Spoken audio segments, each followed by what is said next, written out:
जय हिंद दोस्तों। आज हम लोग बहुत ही इम्पोर्टेंट चैप्टर पढ़ने वाले हैं। बुद्धि के प्रकार। बुद्धि का स्वरूप क्या होता है। बुद्धि शब्द प्राचीन काल से ही व्यक्ति की तत्परता, तात्कालिकता, समायोजन तथा समस्या समाधान की क्षमताओं के संदर्भ में प्रयोग होता रहा है। सभी व्यक्ति समान रूप से योग्य नहीं होते हैं। कोई मंद बुद्धि का होता है, कोई बहुत ही इंटेलिजेंट होता है, ठीक ना। इसलिए सभी व्यक्ति समान रूप से योग्य नहीं होते हैं। मानसिक योग्यता ही उनके असमान होने का प्रमुख कारण है। यानी मानसिक जो योग्यता होता है वो क्या होता है, उनका प्रमुख कारण होता है। अब पहले कि बुद्धि है क्या। बुद्धि है क्या, सबसे पहले क्वेश्चन कोई पूछ सकता है कि बुद्धि है क्या।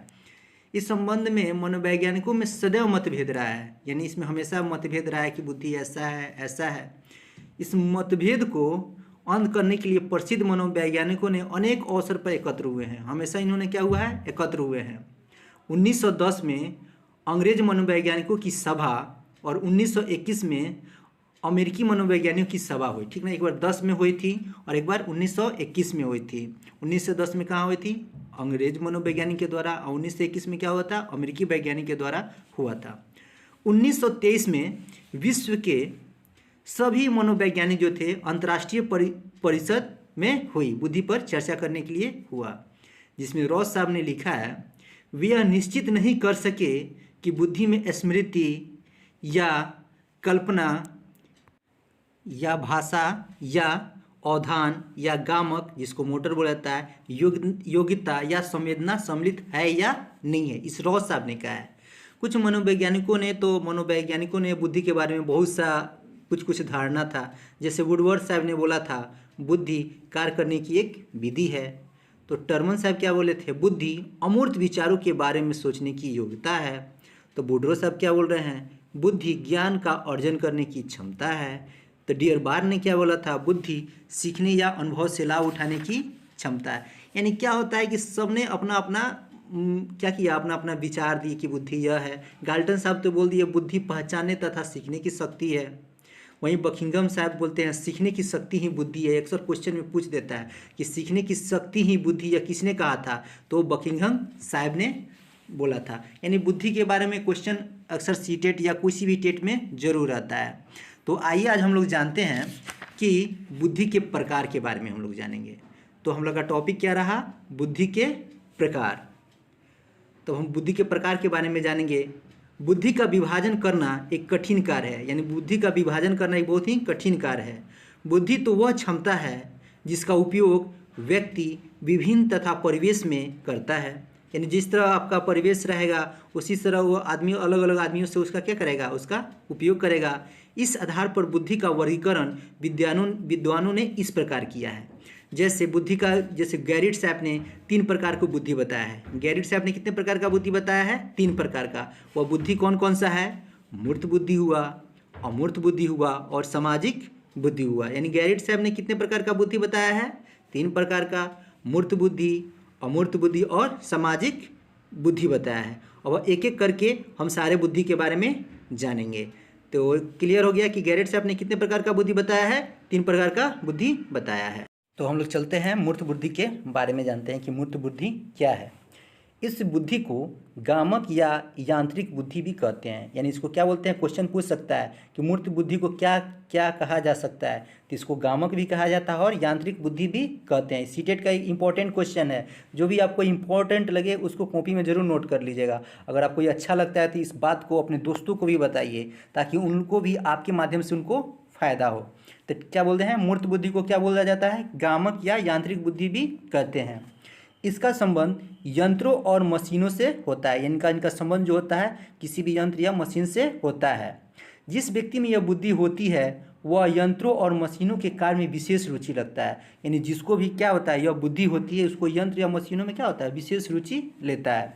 अतः इस बुद्धि के व्यक्ति अच्छे कारीगर हो सकते हैं। यानी किसी भी कार्य के लिए कारीगर हो सकते हैं, मैकेनिक हो सकते हैं, इंजीनियर हो सकते हैं और औद्योगिक कार्यकर्ता आदि होते हैं। यानी मूर्त बुद्धि में ये क्या होते हैं, ये सब होते हैं।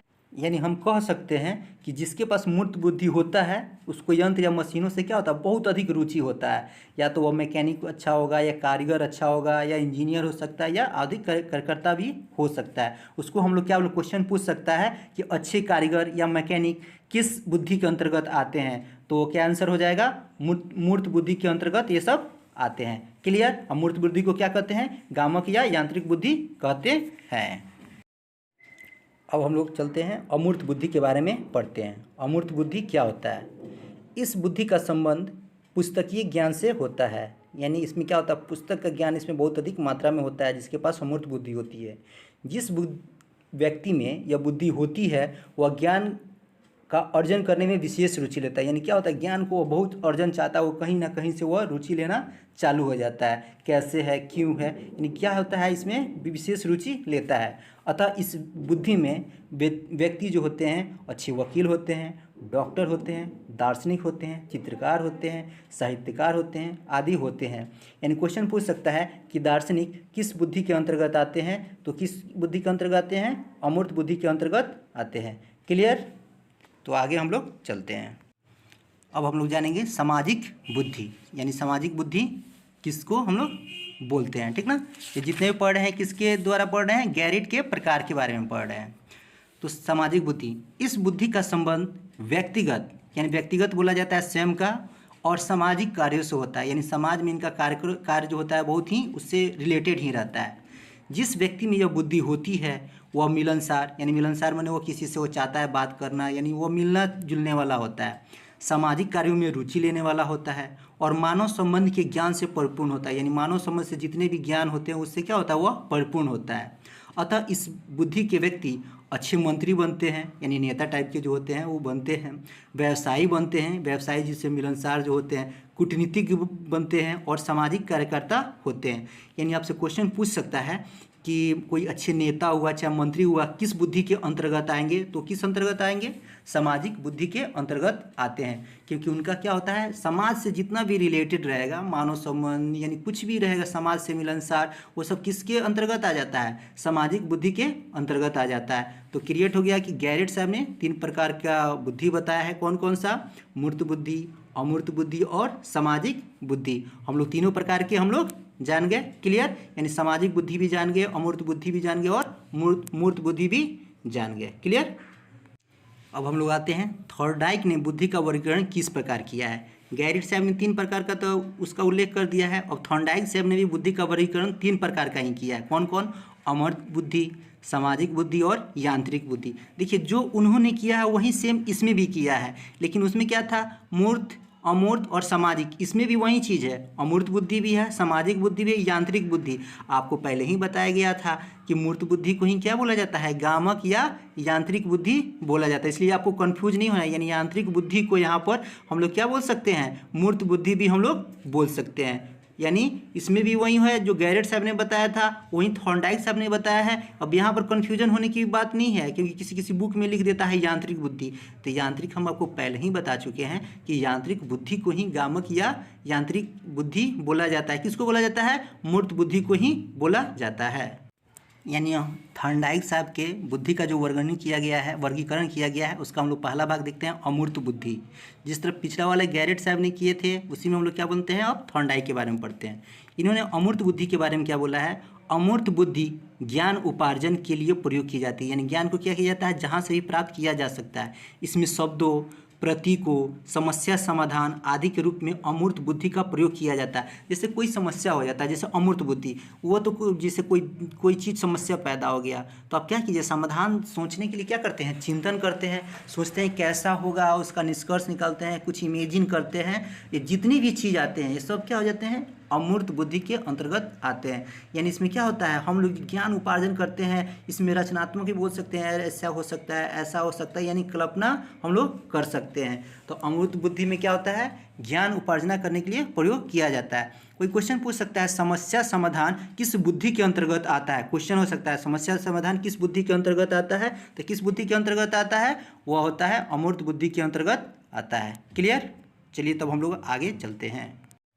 अब थॉर्नडाइक साहब के दूसरे बुद्धि के प्रकार में जानते हैं। दूसरा प्रकार क्या दिया, सामाजिक बुद्धि। इस बुद्धि द्वारा व्यक्ति समाज में समायोजन करता है। इस तरह पिछले वाले में पढ़े थे गैरेट साहब ने अथॉर्डाइज, दोनों का लगभग एक ही है, ठीक ना।